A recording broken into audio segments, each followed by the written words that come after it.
Right. So let's see. As looking for rooms, how does Friday late afternoon look for everybody? I'm just looking for like 2 or 3 makeup classes through the semester.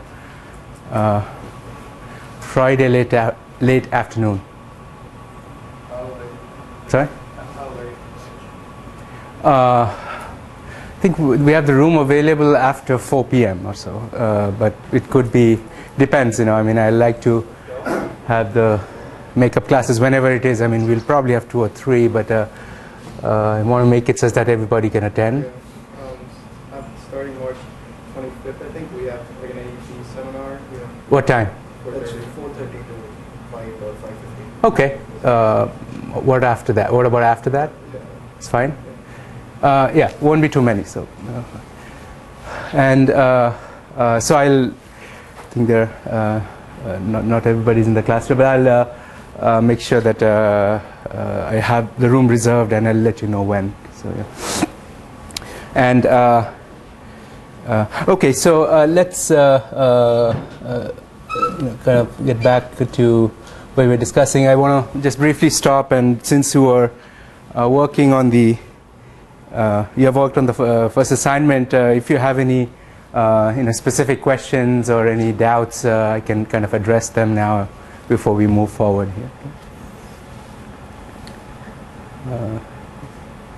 None? Okay.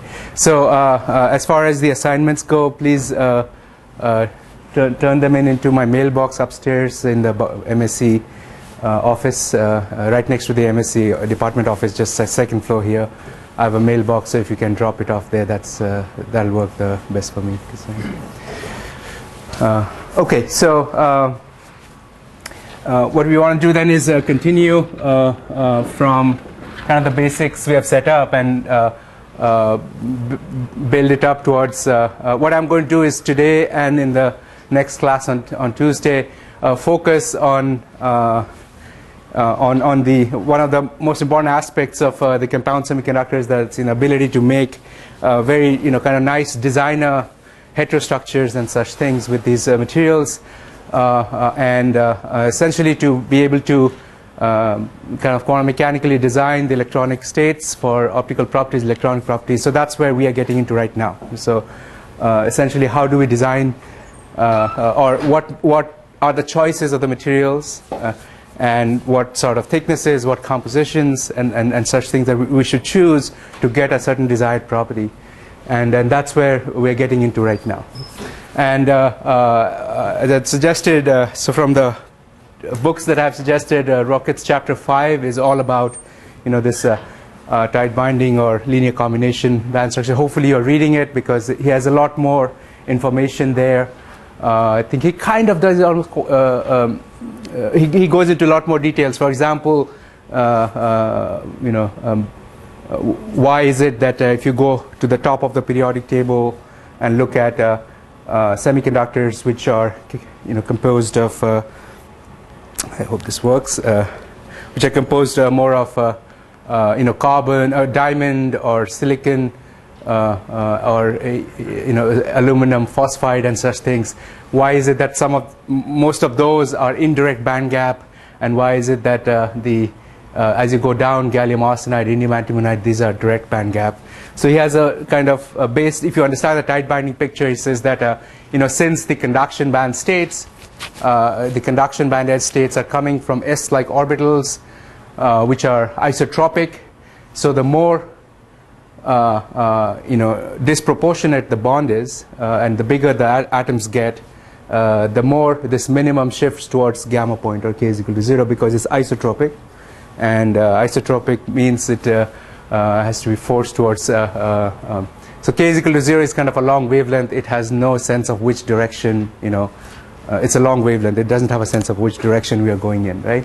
So that's isotropic. So that's why he says it's kind of, qualitatively at least, it makes sense why if you go down indium, these are direct band gaps, but on the top there are more indirects and that sort of thing. So it kind of makes a connection to the nature of the orbitals and the composition of the bands and such. So that's something. Please read. There are quite a few more things.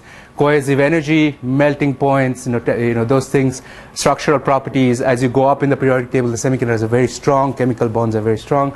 As you go down, they get weaker, flakier, they're easily decomposed and things like that. Melting temperatures, resistance to all sorts of perturbations, strain to radiation and such things gets weaker as you go down in the periodic table. So they're less stronger materials in some sense. And with the tight binding or the LCA picture, you can actually kind of quantify it somewhat, semi-quantitatively. And from first principles, you can go all the way and calculate the cohesive energies and that sort of thing. Okay, so I'm going to actually move forward and I had mentioned, so what I want to do is, before we get into the quantum design of the states, what I want to do is just summarize a few of the basics. And this is almost like the summary here is also things that you're kind of supposed to know from earlier courses. But if you haven't, please read up this. This is essentially, I'm coming back a little bit to chapter 2 in Rocket, which talks about some of the very basic ideas. One of the basic idea of any material, and specifically of a semiconductor, is a dielectric constant. Right?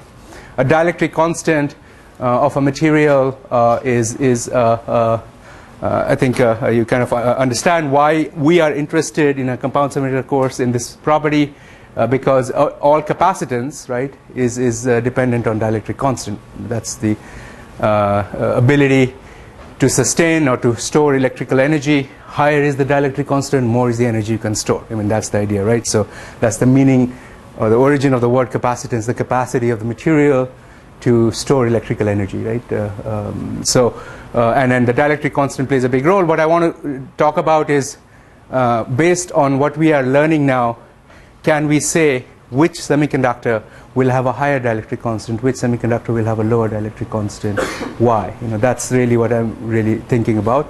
And what as I'm saying, this is kind of a summary, and hopefully you've seen some of this stuff before.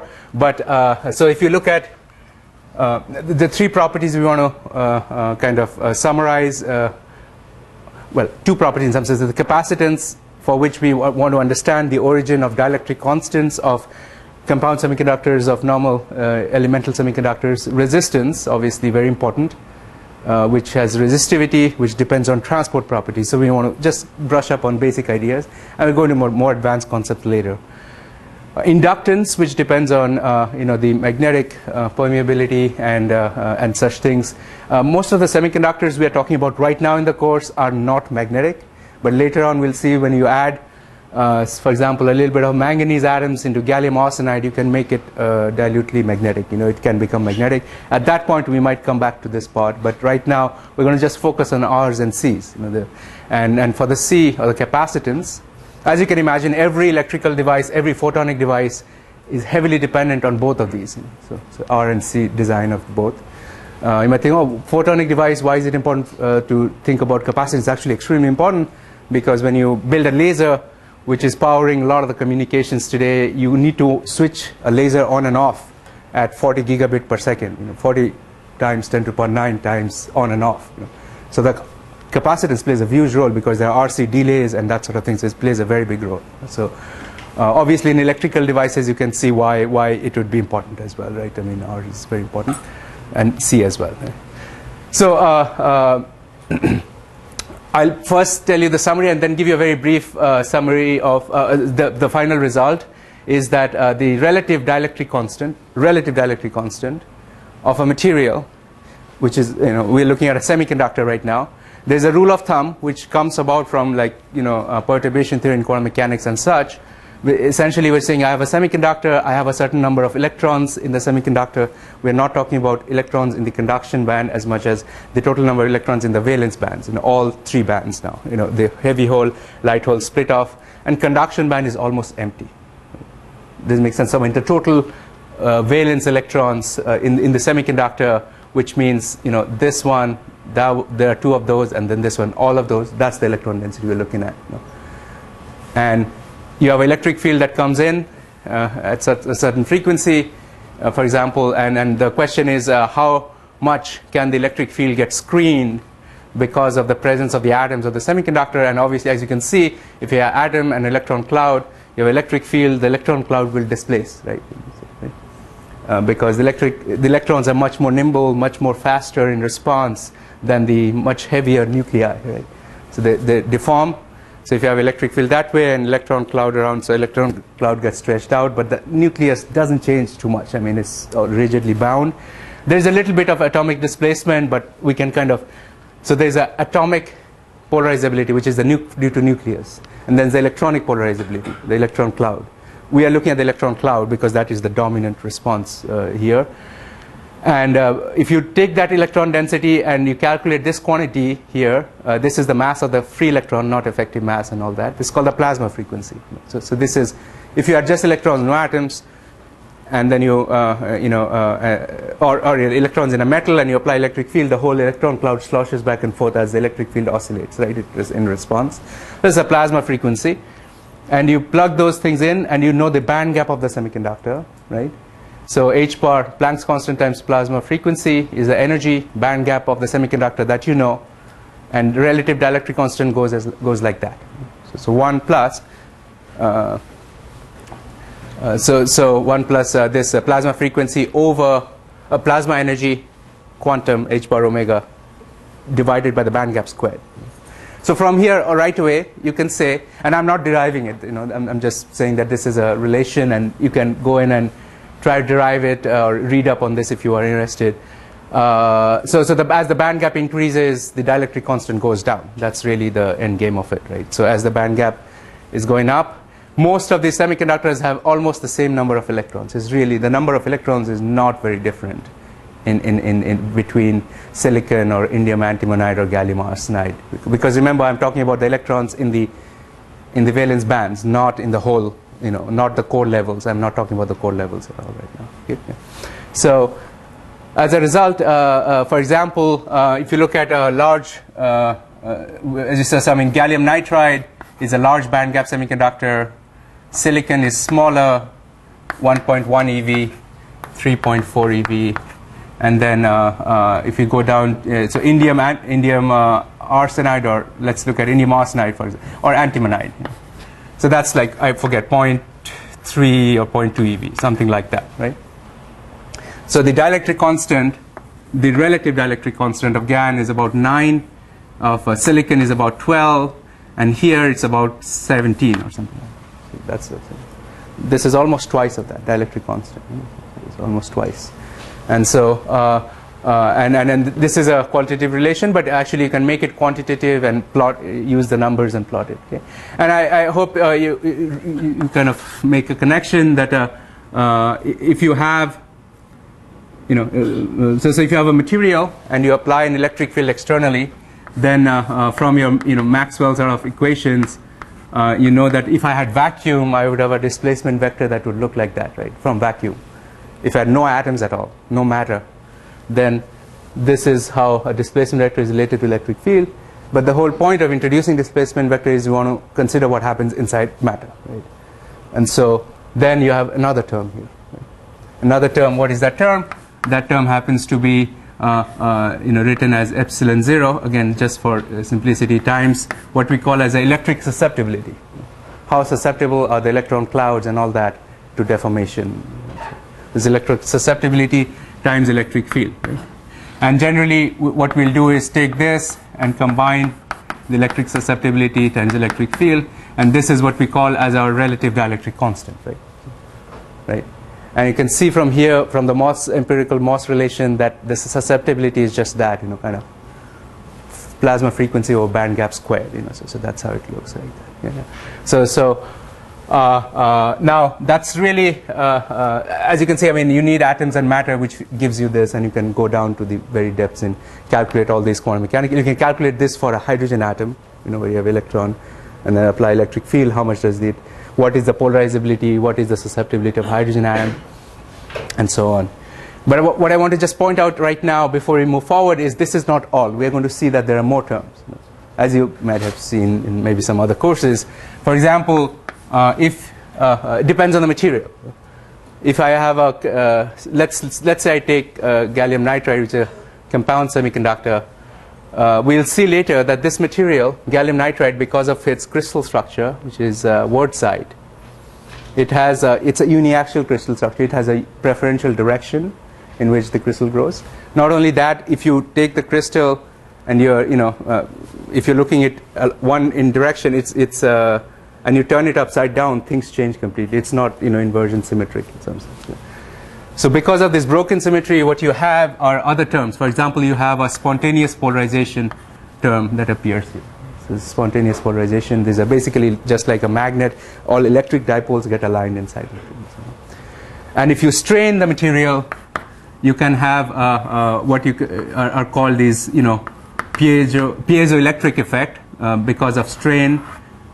These are coefficients, and we'll look at those things later. These are E12s and all that, times strain. Basically, strain times a certain piezoelectric coefficient is going to give you, an additional displacement term. And such things. This doesn't need an external electric field. Just a strain will create another additional polarizability of the material. So we'll see those things. So there are these additional contributions, which we will discuss later on, just pointing out. And it shows up very importantly in many compound semiconductors, especially in the nitrides and zinc oxide and such highly polar compound semiconductors. Okay. So okay, so I'm not going to say more about this unless you have any questions. I mean, if you get the general idea that band gaps are larger, means the dielectric constant is smaller, and atoms are harder to stretch. Electron clouds are harder to stretch. They're more tightly bound and such things. So just at least qualitatively, and quantitatively, you have a little expression and derive things here. Okay, if any questions. Well, if not, I'm going to move to the next concept. We're going to kind of hop through some of these concepts before we get into the details again.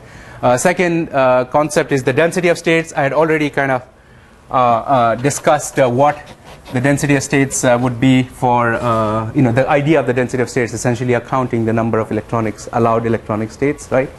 We had done that, I think, in the last class. Want to make it a little more quantitative,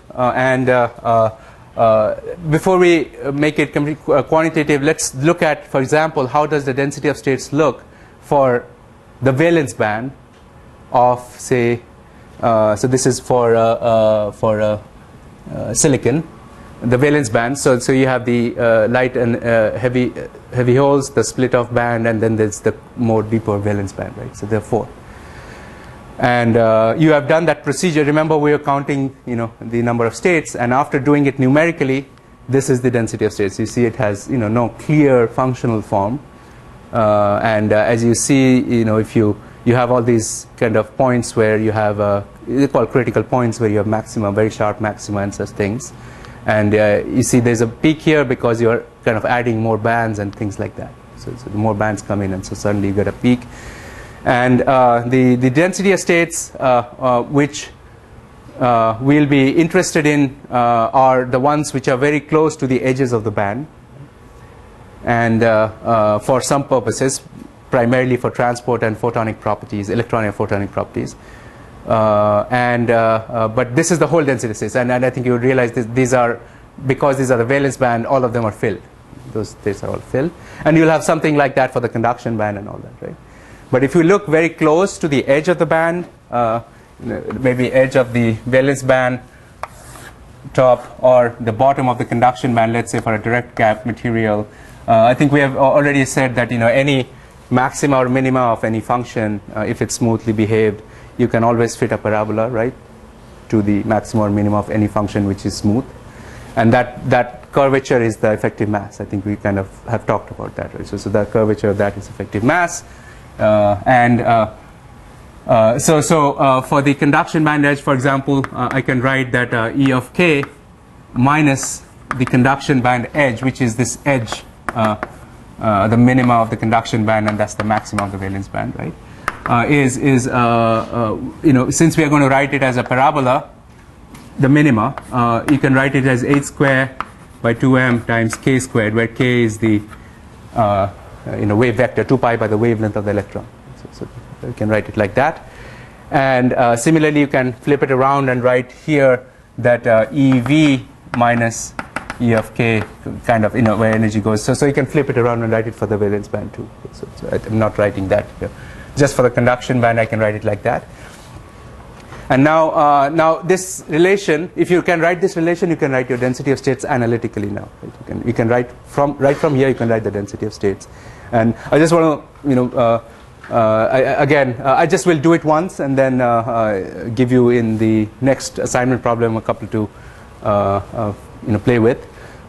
So the end result of what we'll do is, if I have parabolic band structure, then we are going to get that the density of states in 3 dimensions goes as square root of energy. In 2 dimensions, it's a constant, and in 1 dimension, it goes as 1 over square root of energy. It's a very characteristic feature of the density of states of electrons or electronic states, that in 3D it will kind of rise as, if the electrons are free to move in 3 dimensions, then they will rise as 3D will, the density of states will go as square root of the energy, right? And in 2D it will be basically energy to the power 0, meaning constant with energy, and 1D it will be 1 over square root of energy.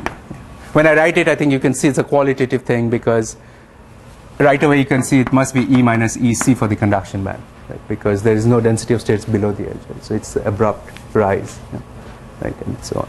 So similarly, there's a band edge from where this thing starts. Right? So, okay, so this picture, so I think that's kind of what's sketched here, that as you go in density, so this is your conduction band edge, valence band edge, and then density of states looks like that.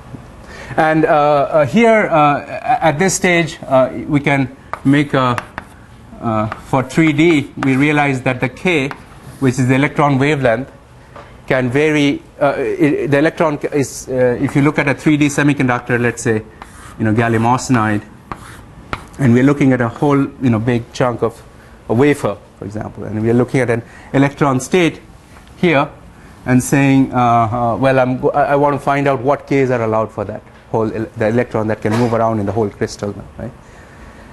And now the fact is, so electrons, the fact is electrons are waves, therefore they can move, but they will have a wavelength, and the wave must fit in that box, right? Whatever be the size of the box. If it's a 4-inch wafer, that length, L has to be 4-inch, for example, right? So that electron has to fit there, and therefore the wavelengths have to have a certain behavior, meaning they have to go to 0 at the end. Or one of the things we're going to do is just assume periodic boundary conditions at this point, meaning whatever is the wave looks like here is going to, meaning the amplitude of the wave, whatever it's here is the same as that end. If it's 0 here, it's the 0 there. If it is finite here, it's the same value here. It's called a periodic boundary condition.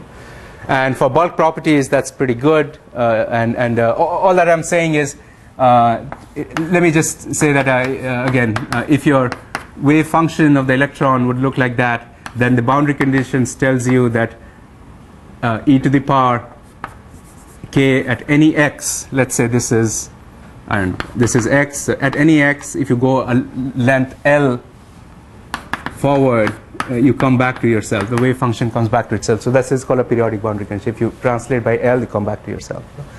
Right from here, you can say that k will be like a 2 pi over L times an integer, because this essentially leads to e to the power I k times L is equal to 1.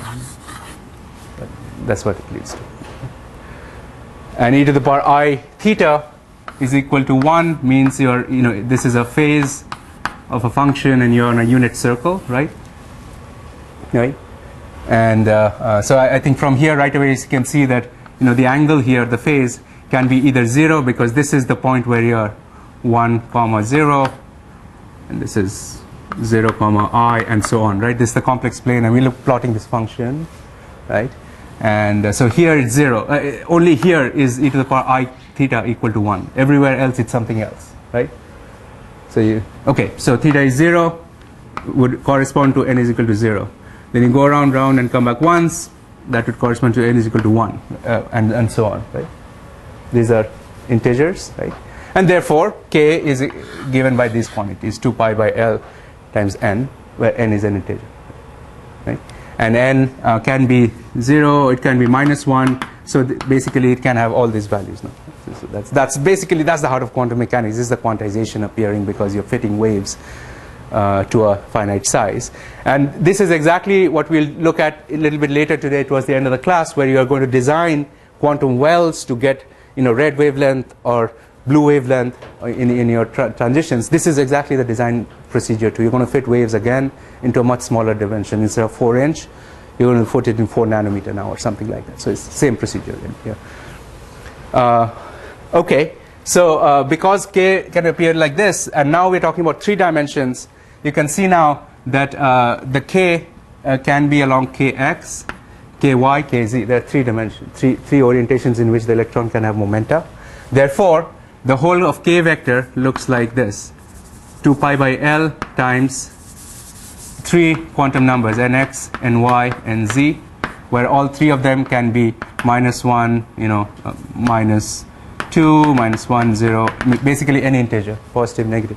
So it's a triplet now, it's a vector. Right? It makes sense? So k points now form a discrete point set in the k space. You have kx, ky, kz, you have this whole little dots now, right?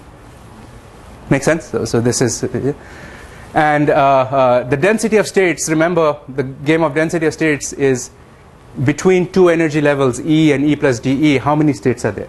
That's meaning of density of states, right? And tied to every k point here is a certain energy, right? What is that energy? This is the energy, right? Tied to every k point, right? So now the game is basically you have to run through this problem and say that I'm going to go up to a certain energy E and then go out a little bit more. That means in the k space, I'm going to start from 0, go up to a certain k, and then go k plus dk, a little shell, right? Right? So I'm going to find the number, I'm going to write in this way right now, g of k times dk. Okay. I'm going to, let me just do this right now. Sorry. Is dE. I want the density of states in terms of energy. I'm writing the big G here because we'll calculate the total density of states, then we'll calculate the density of states per unit volume. So it's if you're 3D, you can make the crystal larger, and of course you'll have more states, right? If you make it larger because it's more atoms. But we are going to convert it into the per unit volume because that's the more physical quantity, right? So, right? We're going to convert it. And so this is the procedure, meaning number of states is conserved. You can find in k space or you can find in energy space, whichever one works for you. K space is a little more intuitive. You look at it, the picture now, and the question you're going to ask is, well, I have this little, so I go up to a certain k. At that k, this is my energy, right? At any k. Right? And then I go up to a little bit more, and so I have a little, as you can see, this equation here is the equation of a sphere in 3 dimensions, right? Kx squared plus ky squared plus kz squared, right? It's the equation of a sphere. So you have a sphere, and the kx points kind of run all the way to plus infinity to minus infinity, but they're discrete. The spacing is 2 pi by L. So a little cube here, the volume that each k point occupies is exactly equal to the volume of that cube, right? Because it's shared between next, nearest neighbors and all that stuff, but attached to each volume is a cube. What is the volume of that cube? It's 2 pi by L, because remember the spacing is 2 pi by L, right? Between any 2 discrete grids, right? 2 pi by L, but it's a cube. This is the side length of one side, so this is cube. Right? That's the volume of each cube. And so that's how many. That's basically the volume of each cube in k space. And then here, what I'm going to do is write down the volume of that shell. The volume of the shell, okay?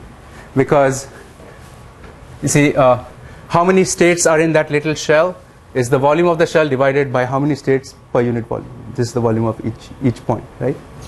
So does that make sense? Right.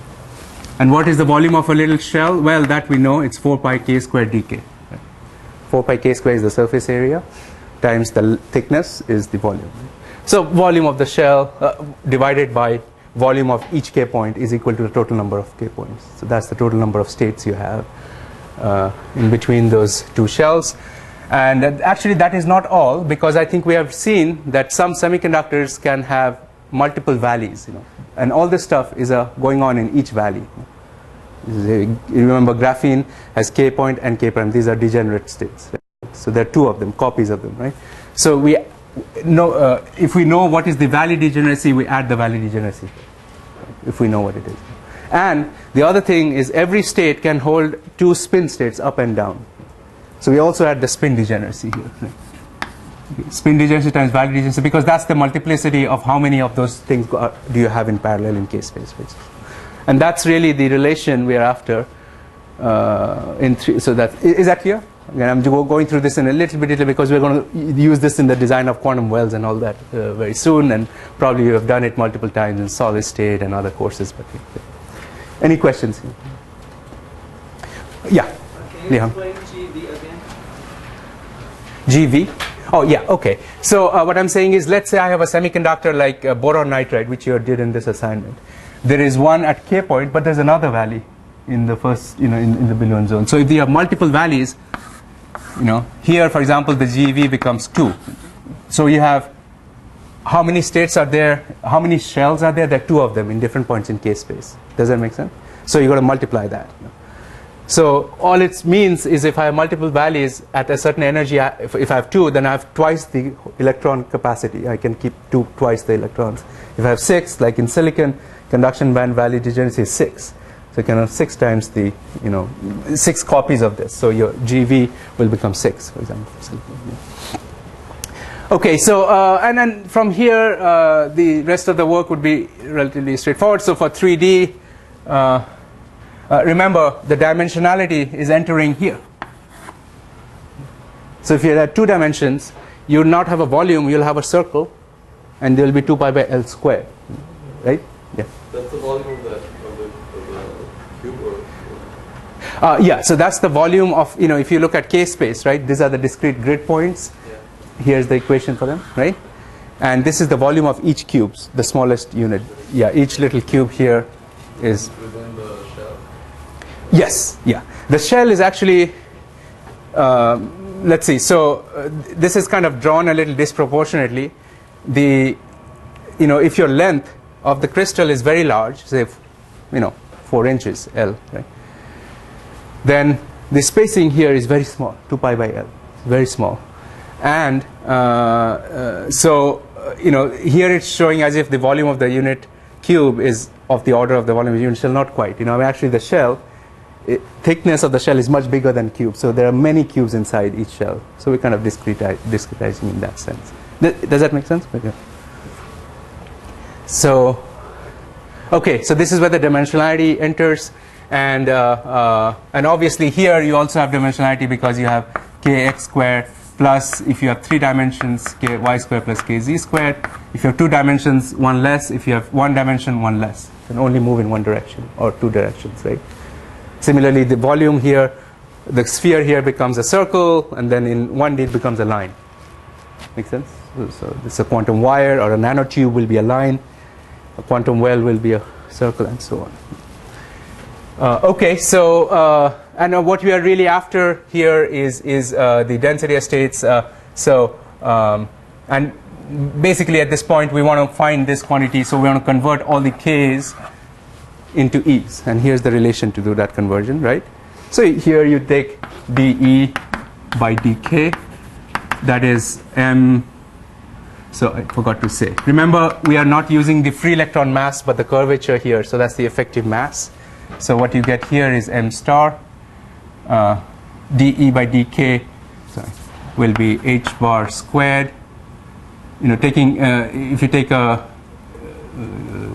derivative of k squared, you get 2 k dk. So you get dk. All right.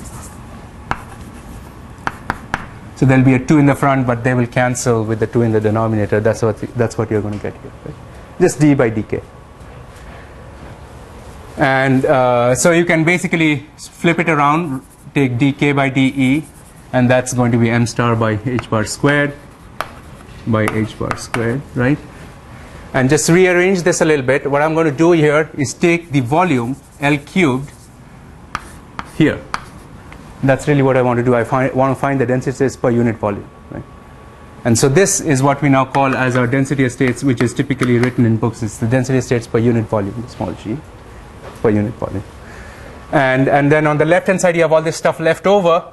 I'm not going to do this for you, but essentially, you can take this expression and change the variable to energy. And what you're going to get here is density of states will be 1 over 2 pi squared, 2 times effective mass over h bar squared, 3/2 square root of E minus EC. That's what you know. Okay. That's the conduction band edge density of states. Okay. Does that, yeah. So I had a question. So you equated the K space and energy space. Yeah. What are the equating? Like what is LHS and what is that? Say that again. What is? So you like the left hand side is in K space. Yes. The right hand side is in E space. But what are they like? What we are calculating here is a good question. So this is after some manipulations, because so when I write, something here, yeah, okay, some quantity times dk is equal to this dE. What we are really writing is how many states are there within that shell, for example, in K space, and the same number of states are there in energy space too, between E and E plus dE. So we're doing a variable change from K to E. That's all we're doing. But number of states is the same. We're basically counting how many states are there in that shell in K space, and then converting back into E into the energy space. Doesn't it? Number of states. Number of states. And number of states is very, I think if you look at the picture, it's intuitive. How many points are there inside that shell? That's a mathematical problem. And that's what we did. 4 pi is the volume of the shell divided by the volume of each point is the number of states. Right? So, okay, so that's for 3D density of states, and I think you can write this conduction band edge because this is how it is. The edge starts at the conduction band and goes up, and this picture is kind of showing that square root of energy. But just remember that it's valid only very close to the conduction band, and then if you have other bands come in, this is invalid. This model is invalid. So if you have other things come in, this also depends on your having a parabolic band structure, so it doesn't work for graphene either. In graphene, you will have your EK is conical, and you will see that actually the density of states will be linear with energy, not square root, for example. It depends on the dispersion, depends on the dimensionality.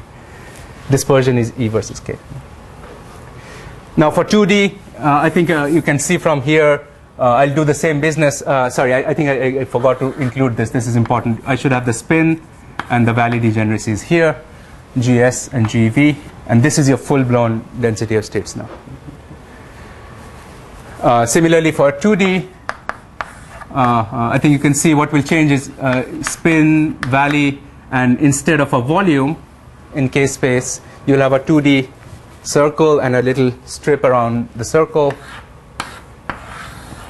This will be K or E, and this will be little K plus dk, right? And so what you'll have now is the area, not the volume, but the area of the shell or the strip, the ring, 2 pi K dk. That's the area, circumference times thickness, divided by 2 pi by L. L is again the two-dimensional. If you look at, say, molysulfide, the length of that is 10 microns flake. Then L is 10 microns. Does it make sense? I mean, that's really what we're looking at here. Squared is equal to, again, G of E dE. Same business, exactly the same thing. I'm repeating it, but in a slight one reduced dimension now. And therefore, from here, what you get again is, if I write my energy dispersion minus EC is H square K square by 2 times effective mass of the conduction band. I should put it conduction band. So always label which band are we talking about. Every band has its own DOS. Yeah. Effective mass. Then again, I take L squared over here and rewrite this thing as small ge, per unit area. Density of states per unit area now, not volume but area, because we're talking 2 dimensions. So G of E. And again, I take dE, dk, take it here, and I think you will realize that it really doesn't change. I'd written down d over dk here. It's the same. The expression doesn't change. And you get m star by h bar squared. Did I do something else? Yeah, there was a d by dk should have a k here, right? I didn't write that, and it cancels out here. I didn't kind of write that. Okay, and the k, h squared k. So this k and this k goes away, and then you see there's no k dependence. Therefore, there's no energy dependence anymore. It's constant. And then this quantity turns out to be so gs again gv, and can do the math here, m star over 2 pi h bar squared times. When we say constant, again, remember what we mean is kind of a unit step function with E minus EC, because below the band edge there is no states. There are no states. It kind of goes and nothing, and then you have a unit step. That's what happens in 2D, and this is very, very important for this course. This 2D unit step feature is absolutely critical for lasers and LEDs and all that, because your quantum well will be 2D. Electrons will be two-dimensional, and this is what will appear and again later on, the 2D DOS. So in pictures again, if I plot the density of states, E density of states of conduction band, there's nothing till you hit the conduction band edge, then that's really what it means. And this thing here, the magnitude is what is sitting out here. Spin is sometimes, most of the times if it's non-magnetic, spin is 2. If your value degeneracy is 1, which is true in gallium arsenide, for example, then you basically have something very simple to remember, m star by pi h bar squared. M star by pi h bar squared. So that's the DOS, 2D DOS. Something easy to remember generally. Yeah. So more is the effective mass, more is the density of states. It can hold more carriers. And these analysis later on will be very important when you look at, say, lasers or 2D electron gases or HEMTs, high electron mobility transistors, because the density of states magnitude plays a big role in amount of current it can carry, amount of light it can generate, and things like that. So it's kind of extremely important quantity. Yeah. So the corresponding band structure, I hope you can realize, will be the EK diagram. You will have a h squared k squared by 2m. Sorry, I'm not going to plot. So E versus K will have a feature like that. Do you see that? What I'm saying, the band edge. So we are plotting the density of states starting from the band edge. For 2D it becomes like that, and 1D it becomes as 1 over square root of energy. Same procedure, no difference.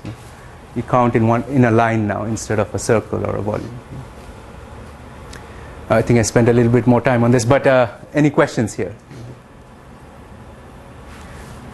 So to summarize, this is the 3D DOS goes as square root of energy. 2-dimensional DOS, density of states, goes as constant. And remember, this is this is only true if your band structure is parabolic, all right? And the band structure is parabolic. And what was the other thing? And band structure determines everything. Band structure and the dimensionality. Once you know these two things, you can get your density of states. Any questions? No.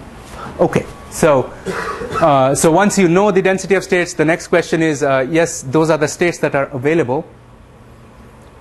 Which one of them are occupied? Right. That's the other important question. And I've suggested you to look at or read up, rather watch some of these videos. I'm going to. So I've gone through this in some detail there. So if you have electrons, again, the basics of quantum mechanics say that electrons are fermions, and the distribution of electrons with energy behaves according to the Fermi-Dirac statistics. It follows the Fermi-Dirac statistics, where kT is 26 milli-electron volts at room temperature. This is how it behaves. So the problem now is, if you ask me, well, I already found that maybe I have a 2D electron gas or a 3D system, whichever, and I have valence band that looks like that. Maybe my valence band has a slightly heavier effective mass. So here's my density of states for a 2D system, let's say, quantum well, let's say, for example. So this is, for example, m star of conduction band over pi h bar squared, and this is obviously conduction band edge, valence band edge, and this is m star of the valence band over pi h bar squared. Do you see? I mean, basically you have to do this for every band. Just keep track of what mass and all that sort of thing. And now on top of that, so this is the y-axis running out here is energy, right?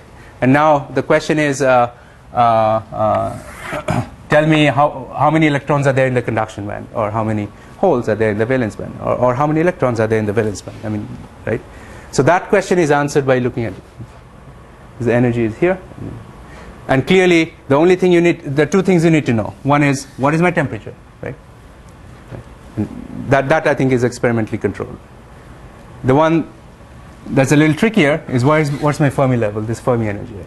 And Fermi energy, let me put it this way, every semiconductor device that we use, a transistor, a diode, a laser, LED, photovoltaic, all are, the game in every device is you are playing with Fermi energy. Where is the Fermi energy? It's somewhere here in the gap, somewhere in the conduction band, and you're tuning it. That's the dynamics of every device that we make. Where is the Fermi energy? So this is really the parameter that takes it from the solid state physics to the entire electrical engineering and in material science. Actually, the device application is all with, the game is playing with Fermi energy. Right? So where is it? In a MOSFET or transistor, your Fermi energy will be somewhere here where there's no density of states, so there will be very little electrons here. And then you come in with a little gate voltage and you pull the Fermi level here, and suddenly you have a lot of electrons that can flow, and you switch it from off to on. That's the game you play, right? So the Fermi function, therefore, let's say we know where it is. Say the Fermi level is here, or the Fermi energy is here, and the Fermi function will always look like 1 deep down, at lower energies, and then at Fermi energy it will be exactly half, right? And then it will have a tail, right, at finite temperatures, right? And as you lower the temperature, this gets sharper and sharper, right? And at 0K, it's a step function, right? That much we know. So you can plot that. And so basically, the number of electrons in any band, let's say we're looking at conduction band here, at any energy is Fermi energy times, so if you want to find what is the number of electron between, say, a slice of energies, E and E plus dE, how many electrons are there in this window, then this is the, remember G times D is the number of states, right? Number of states in the unit energy, and this is how many of them are occupied, and that's it. So the total number of electrons in the conduction band, therefore, which is not a function of energy, would be an integral from EC to the top of the band, so it's top of the band, but this tail is decaying pretty sharply, so you can, for all practical purposes, put an infinity here. If there is a situation where your band is extremely narrow, meaning your band starts here and suddenly dies like that, then you need to take into account that there is a top of the band here. But if it doesn't, and we'll see that you can actually design things like that. It's called a mini band. In a superlattice compound semiconductor heterostructure, you can design one where the bandwidth is also controlled. Okay. So you basically are integrating it from EC to infinity, and this is where what you get is the total number of electrons. I'm not deriving this in great detail for you. It will be NC times, in the end, you'll get a EC minus EF over KT. Let's write it as EF minus EC. So that's actually, so the number of electrons will look something like that after some approximations and such. And this is where I'm going to suggest you please watch that a couple of videos. If you haven't seen it, if you have seen this, is just a review of things. So and this NC has all the signs of the density of states that we just derived. It has m star, pi h bar square, all that fun stuff. So that's okay. So what's nice is you now all the quantum mechanics of the crystal, you can completely forget almost all about that as long as you know the effective mass and where's the Fermi level. You're good to go. You can start designing things now. How many electrons are there in this band, that band, and that band. That's the kind of all of that physics and science has been buried inside some of these parameters, and so which is why these parameters are so important to find out what they are accurately. Okay. So for 3 dimensions, what I wrote here is 3 dimensions. So the density of states, this is what's called an effective density of states, which will change for 3D to 2D and 1D and all that stuff. Okay. Now the question I mentioned earlier, which is extremely important, is where is the Fermi level? And where is the Fermi level is always determined by one So the answer to this question is always the same. It is Fermi level is wherever it needs to be to maintain charge neutrality, wherever it needs to be, and there's only one place where it will be, and that's where it's going to be, right? So charge neutrality, what does that mean? Well, if I have a certain number of electrons here, then in an intrinsic semiconductor, it must be that I have equal number of empty states here, because I lost some electrons from these filled states and they are here. So the whole crystal by itself is charge neutral, unless you put a gate on it, and then start gating things, and then the gate plus the crystal must be charge neutral. So the system must be charge neutral. So total number of negative is equal to total number of positive, and that's what gives you the Fermi level. And essentially, for a semiconductor, three-dimensional semiconductor, you can exactly calculate if it's an intrinsic semiconductor, the Fermi level will be somewhere close to the middle of the band gap, for example. So, yeah. I'm not getting into the details of this. Please let me know, or let me know, and I'll direct you. I'm just assuming that this is something is a little bit of a background. The next topic is doping. So if you take a completely pure semiconductor, the Fermi level is somewhere inside the gap. But now, by doping it, by replacing some atoms, and we'll talk about doping in much more detail later on, specifically for compound semiconductors. How do we choose which dopants are going to be make it N-type, P-type, and such things? But basically, the role of doping is to start, let's say, if your Fermi level is here in an undoped semiconductor, with doping, you can kind of move it wherever you want within the gap. So if you dope it N-type, the Fermi level goes closer to the conduction band. If you dope it P-type, it goes closer to the valence band. So, and that sort of, if you dope it very lightly, it doesn't move too much. If you dope it very heavily, it goes much faster. And that dependence is logarithmic. So basically, it depends. So it gets harder and harder for Fermi level to enter into the bands as it goes to bands, because there's so much density of states there, things like that. So I'm going to, so here's an example. I think the best way to learn, or if you haven't seen it, is just do a problem, and I'm going to suggest a problem for you. That if you dope something with a certain number of donors and certain number of acceptors, how many electrons do you have in which band? That's something you can calculate from here. Okay, but the key point here is with doping, you can really change the resistivity of semiconductors by 8 to 10 orders of magnitude, and that is something that is really the defining feature of a semiconductor, because you can't change the resistivity of a metal at all, pretty much. Right? So, and insulator has nothing to change. So the reason why semiconductors are, serve the purpose they do in electronics, photonics, is because of this, because you are, and by doping, what you're changing really is not so much like mobility and all that. It's really what you're changing is the number of electrons in the bands. That you're changing by 12 orders of magnitude on the fly. You can go from 0 to 10 to the power 12.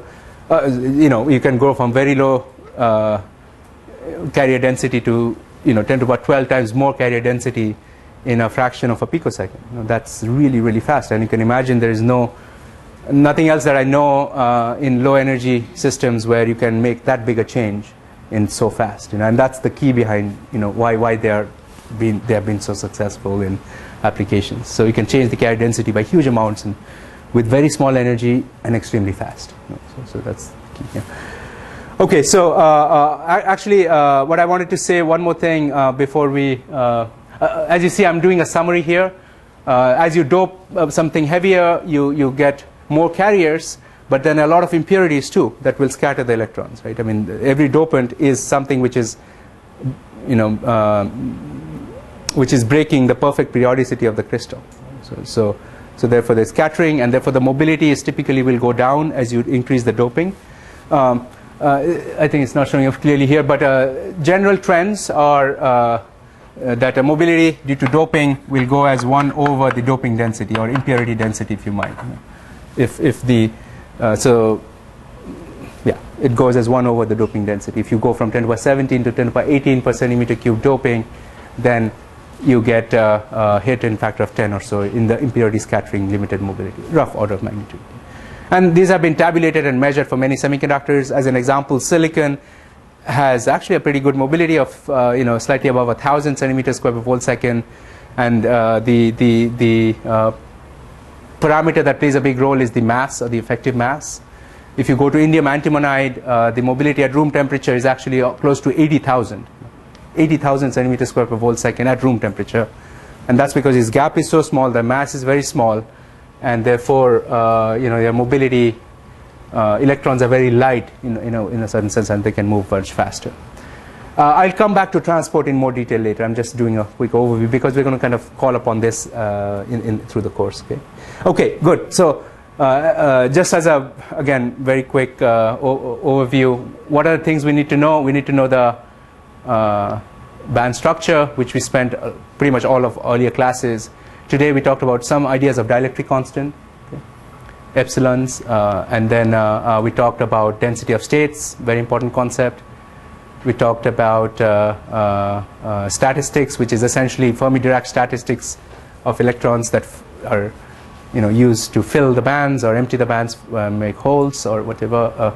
And then how do you change, how do you determine the Fermi level, and how do you change Fermi levels by doping or by gating? And that's something we'll see later, the electrostatic gating. That's also an effective means of doping the material.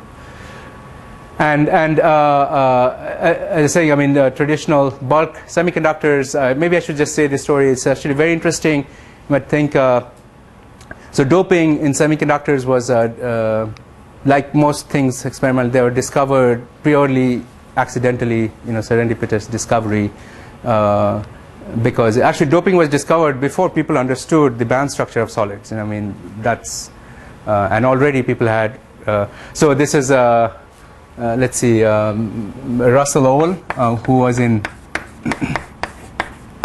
Bell Labs in late 1930s. What he was trying to do is grow very good silicon crystals, single crystals of silicon. So you take silicon mined from somewhere, put it in a ampoule, a glass ampoule, and heat it up to very high temperatures, melt it, and then recrystallize it. As it cools down controllably, it will form a crystal, and then you pull the crystal up. And then they were trying to make devices, and basically what they were doing was they were able to make these rods of silicon, as pure as they could at that time. And remember, we're talking late 1930s when there is really not much of solid state physics at all. This is basically quantum mechanics was kind of still being understood and all that.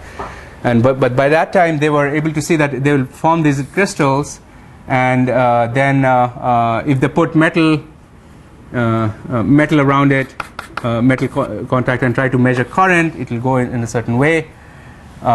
And then if they crystallize, okay, so basically what they would see is sometimes the current versus voltage would look like that. Current versus voltage of just pure silicon. I mean, nothing very fancy here. And then some other times with the same metals, it would basically kind of rectify in the other direction. I mean, I'm not saying this it's the other way, but if it conducted in the positive side, they called it as a p-type silicon. They didn't know what was going on, and then they conducted the other side. They'd call it the n-type silicon. And then gradually, what they started realizing is when they, take these rods and they cut it, they actually used to dice or slice it to expose a very smooth surface. It's a crystal.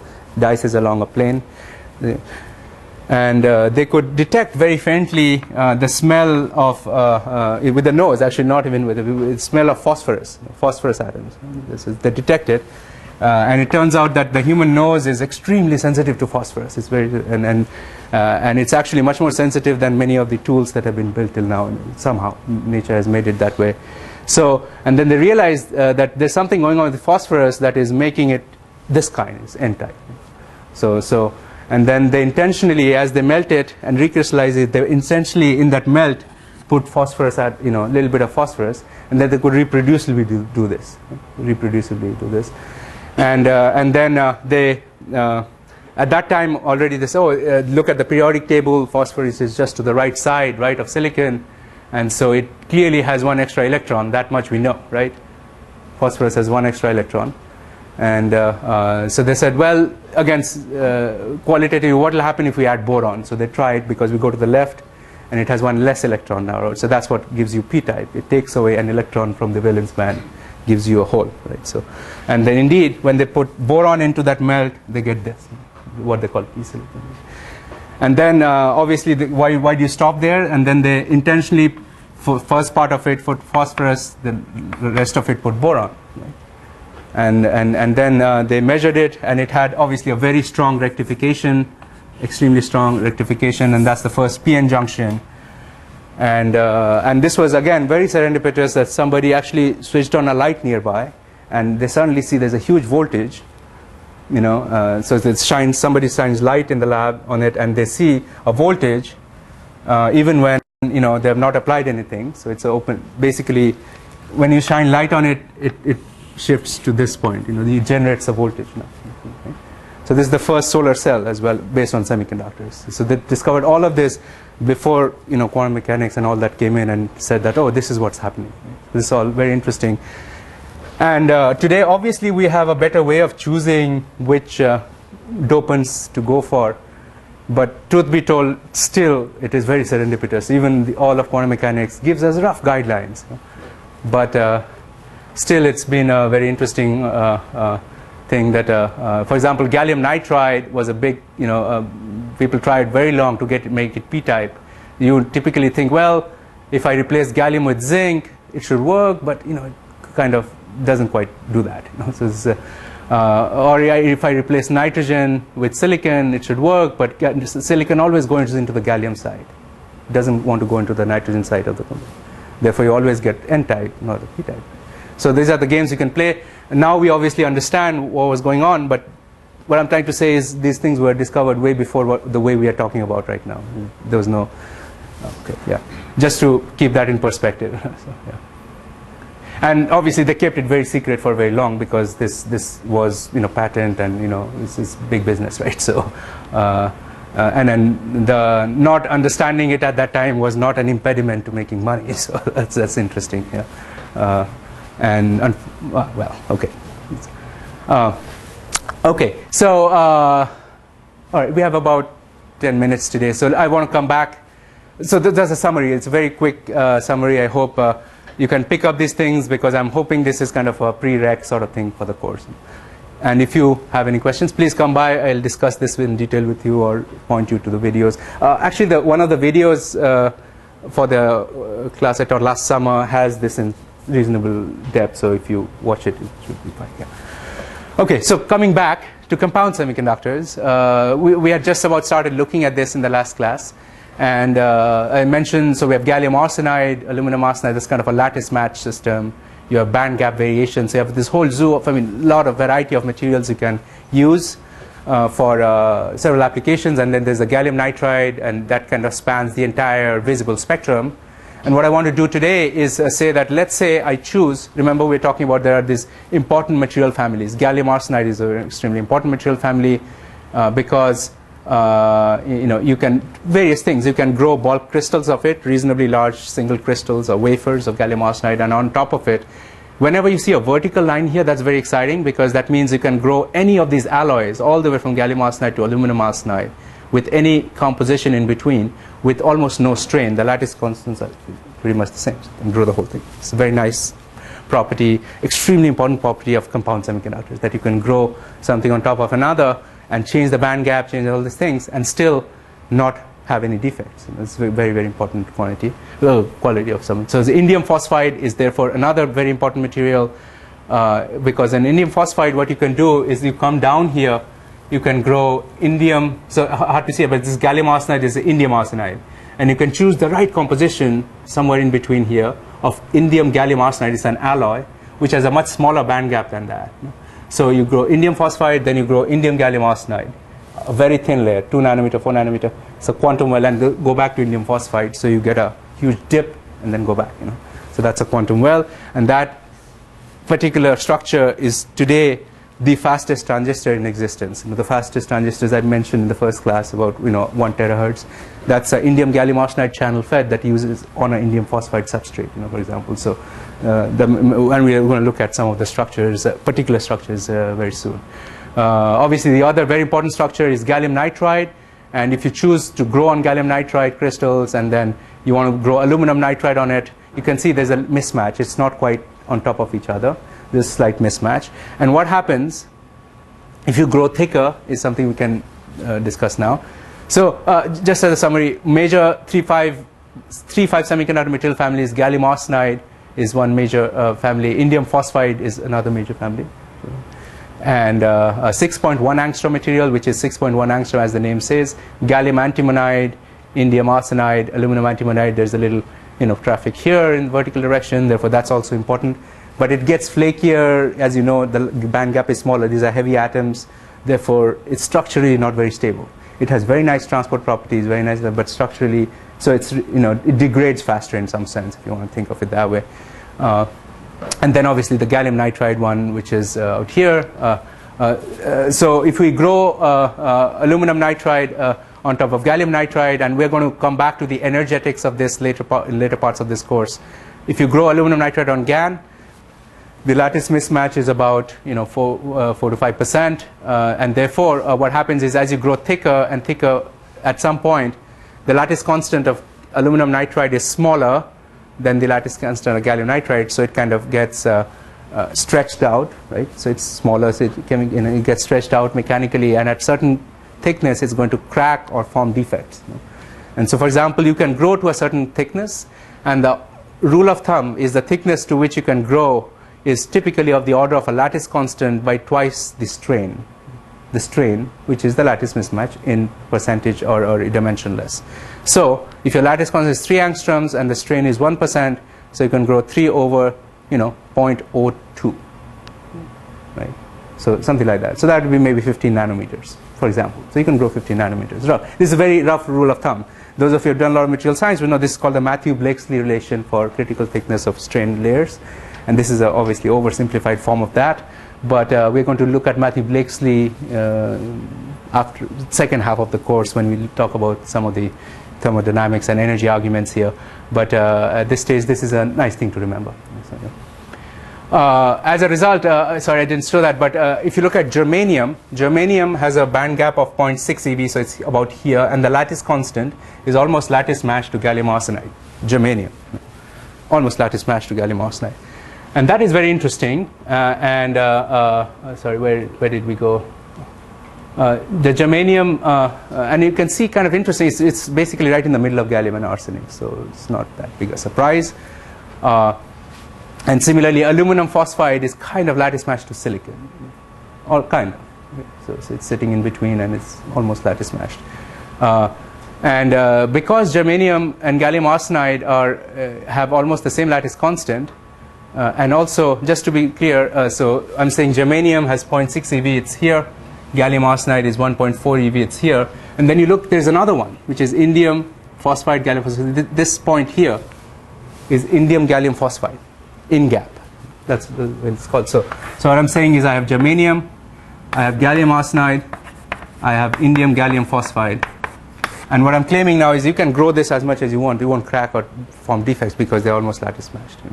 But this has a band gap of 0.6 eV. This has 1.4 eV. This is about what, 2-ish eV? I mean, or 1.8 eV or 1.9 eV, something like that, roughly, right? Can grow. And I think maybe so this is obviously a very popular material for what? This particular combination.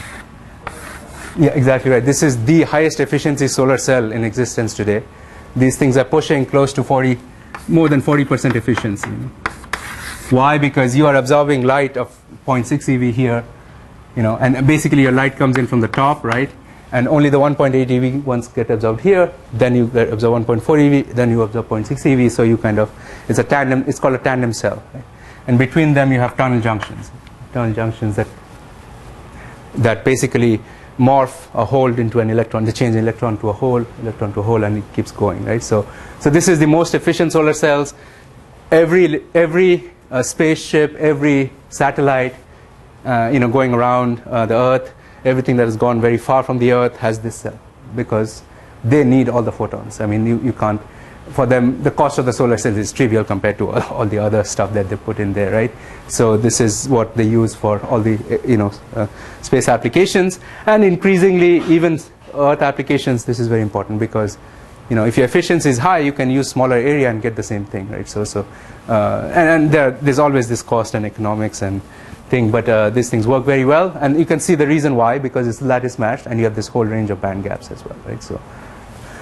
Okay, so I'll end the class by saying that what I really wanted to do today, but I don't have time, we'll do this in the next class, is now you have all these band gaps, right?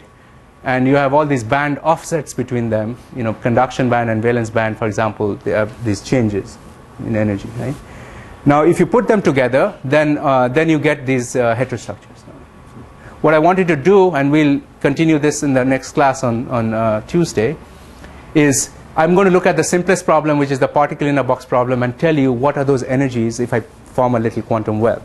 If I take, let's say I take aluminum or aluminum nitride or aluminum arsenide, and I put a little gallium arsenide layer in between gallium arsenide and aluminum arsenide. So what are we plotting here are the conduction band and the valence band, right? The edges of the valence. Now we already found what are the DOS and all that energies for aluminum arsenide. We found what it is for gallium arsenide, but now the question is what is it for this heterostructure, right? And that's where you need this particle in the box sort of picture. You start with that, and you can make it more and more accurate. But let me put it this way: every little problem you have studied in your quantum mechanics textbook, if you have done these courses, you have said, oh, what's the energy levels of an infinite quantum well? What are the energy levels of a finite quantum well? What are the energy levels if I have a parabolic quantum well? What are the energy levels if I have some other crazy shape, some superlattice and all that, coupled wells? Every one of them that you have studied in the courses, you actually use them here, and you use them like day in, day out. This is the design that goes into many of the devices today, and that's kind of the nice feature of it. And most of them can be pretty much explained. Most of them, not all, but most of them can be explained with the simplest problem, which is the particle in a box. If you put an electron inside a length, instead of being free to move whole space, it's only free to move over 2L distance. What are its energies? And if the barrier height is infinite, that energy is actually we are going to continue from here in the next class. Basically, it looks like it goes as 1 over length squared, right? Something like that, and there's Planck's constant and all that, right? But if you have finite wells, finite thickness, which is the case here, if you have looked at electrons, you have a finite barrier height. In that case, what we'll see is you can count how many states are going to fit inside there. There will be probably 3 or 5. You can count how many. And this counting is very nice. We'll see that it's basically an intersection of two curves. And then you can say, if I put electrons in there, it can be either in this state, that state. There are only 3. Okay, and then when you actually measure this, you can see this signature of it very clearly. You do an absorption experiment, you will see there are 2 states, for example, within the quantum well. If you change the thickness of the well, you change the length, right? And you move the energy up or down. And then you can see this is luminescence, so from the thinnest well, you get the largest energy luminescence. From the thickest well, you get. This is actually experimental data. We're not measure. So you can actually measure these. And this is how things are designed. You go from one wavelength to another, and that sort of thing. So what we'll do and then you can start going more interesting structures. Here's a coupled quantum well, and you say that I'm going to repeat this structure. Let's say it's gallium arsenide and aluminum gallium arsenide with a certain barrier height. Everything you can control completely now, if you can grow the material. So I'm going to grow 4 nanometers of this, 4 nanometers of that, and continue this and repeat it over 3 periods or 5 periods. And then you can calculate what are the energy states. What is very interesting is if you have odd number of wells, then the states will be like that. Even number, you'll have like that. Odd, like that. And so whenever you have odd state, there will be a state at 0. And even, and if you have 2 wells, then you have 2 states and they couple. If you have 3 wells, you have 3 states. And as you go into infinite, this is what's called a miniband. They kind of merge and form the miniband. So you're artificially creating new crystal properties by designing these materials. And that's what we'll do this in the next class. And let me just say that all of mathematics you need for this is just this little particle in a box problem with a finite well. And so that's nice to just do it once. Okay, good. So let's end it here today, and we meet again on Tuesday. And for those of you who came in late, please turn your assignments in the material science office upstairs on the 2nd floor. I have a little mailbox, so please drop it off there. Thank you.